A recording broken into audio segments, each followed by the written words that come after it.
ሰላም ቪዲዮ ኤዲቲንግ መማር ፈለጋችሁ? ከየት እንደምትጀምሩ ግራ ገብቷችኋል ወይስ በስልካችሁ ብቻ ማራኪ ቪዲዮዎችን መስራት ትፈልጋላችሁ? ከ10 ዓመት በላይ የቪዲዮ ኤዲቲንግ ልምድን ተጠቅሜ ማንኛውንም ሰው ፕሮፌሽናል ኤዲተር የሚያደርግ 10 ክፍል ያለው ተከታታይ ስልጠና አዘጋጅቻለሁ። ዛሬ በመጀመሪያው ክፍል ስለ ቪዲዮ ኤዲቲንግ መሰረታዊ ነገሮችን እናያለን። ቪዲዮ ኤዲቲንግ ማለት ዝም ብሎ ምስል መቀጠል አይደለም፣ ታሪክን የመናገር ጥበብ ነው። ለዚህ ደግሞ ውድ ኮምፒውተር አይጠበቅባችሁም። በስልካችሁ ካፕከት ወይም ቪኤን በኮምፒውተር ደግሞ ፕሪሚየር ፕሮ በመጠቀም ድንቅ ስራ መስራት ትችላላችሁ። በዚህ ስልጠና ውስጥ የምንጠቀምባቸው ግብዓቶች 3 ናቸው። ተንቀሳቃሽ ምስል ወይም ቪዲዮ፣ ድምፅ ወይም አውዲዮ እና ቋሚ ምስሎች ወይም ፎቶ ናቸው።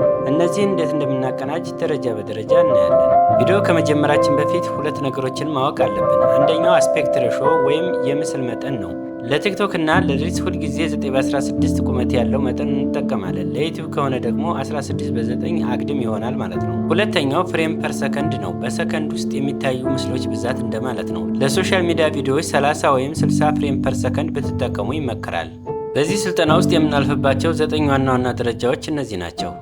አንደኛው ፋይል ማስገባት ወይም ኢምፖርት ማድረግ፣ ሁለተኛው ማደራጀት ወይም ኦርጋናይዝ ማድረግ፣ ሶስተኛው መቁረጥ ወይም ከቲንግ፣ አራተኛው ቅደም ተከተል ወይም ሲኮንስ፣ አምስተኛው ሽግግር ወይም ትራንዚሽን፣ ስድስተኛው የድምፅ ቅንብር ወይም አውዶ፣ ሰባተኛው ቪዥዋል ኢፌክት ወይም ቪኤፍኤክስ፣ ስምንተኛው ልዩ ተጽዕኖዎች ወይም ስፔሻል ኢፌክት፣ ዘጠነኛው ቪዲዮ ማውጣት ወይም ኤክስፖርት ማድረግ ናቸው። ለዛሬ የነበረን መግቢያ ይህንን ይመስላል። በሚቀጥለው ክፍል ፋይሎችን እንዴት በስርዓት እናስገባለን የሚለውን እናያለን። ኤዲቲንግን ከኔ ጋር ለመማር ቪዲዮውን ላይክ አድርጉት። እንዳያመልጣችሁ ደግሞ ፎሎው ማድረጋችሁን አትርሱ። በሚቀጥለው ክፍል እንገናኝ። ቻው።